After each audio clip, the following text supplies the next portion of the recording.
Hi, this is Zane Lowe on BBC Radio 1, lakeside here at Lake Como in Italy, and we're here to catch up with Muse and help establish some kind of context for their forthcoming new album, The Resistance.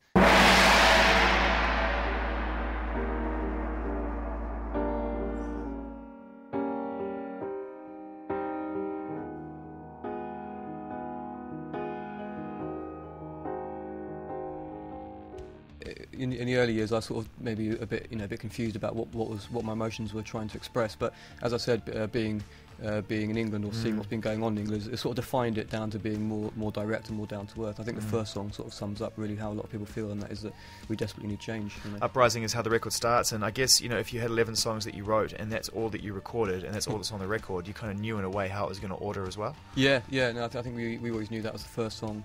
That kind of sets the scene really for the love story to emerge within that, And but then the ending, I think the first sort of eight tracks are very much down to earth. It's kind of that that love story within 1984.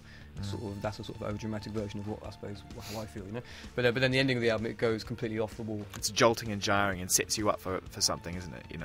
For sure. Always going to be the album opener, I guess. Always felt like it was the right place.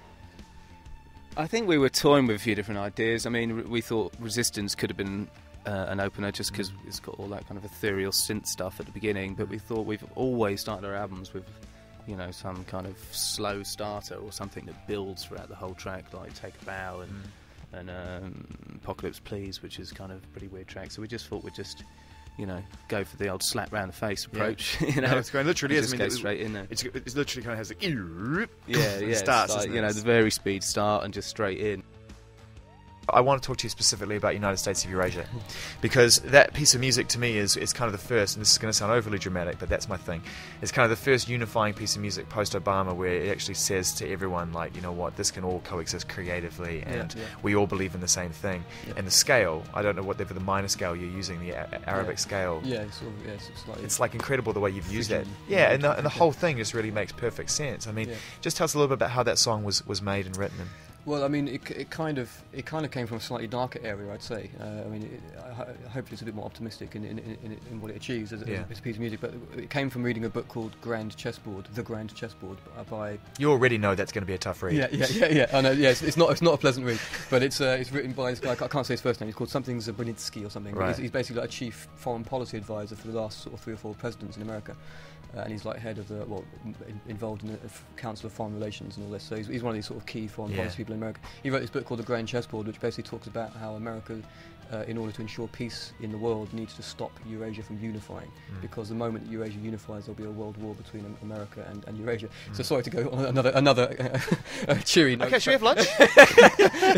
But basically, I thought to myself, I read that book and thinking, like, hold on a minute, I'm just trying to work this out. Are you saying that, is this guy basically saying that he's advising presidents to create war, to deliberately stop make peace, China from unifying with Russia and Russia unifying with Europe?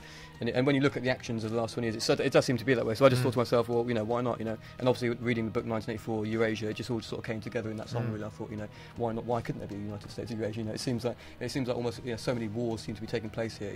Over the last sort of 100 years. Were you scared by that piece of music when you finished it in a way, and just for what it kind of represents as well as the way it sounds? I mean, it's kind of one of those songs which, in the same way that I know that Green Day always talked about American Idiot, which seems like a weird comparison, but they always said that when they finished that, there was some talk amongst the band, like, should we put this out? Because of the emotion that it's going to create. Well, I think that it was all getting a bit heavy, and the composition was quite different. But when at some point, someone pulled out a sword, and we all sort of became in Highlander film, and Be Only One came out, and we all just started laughing. Do you know what I mean? It totally just sort of added a total comedy aspect to this. I mean, the bit where it goes Be Only One, you can't help but laugh at that. So I think we sort of thrown in this very light-hearted, sort of just really funny section into it, which is kind of lightened the whole thing up. I think that we do that wherever possible.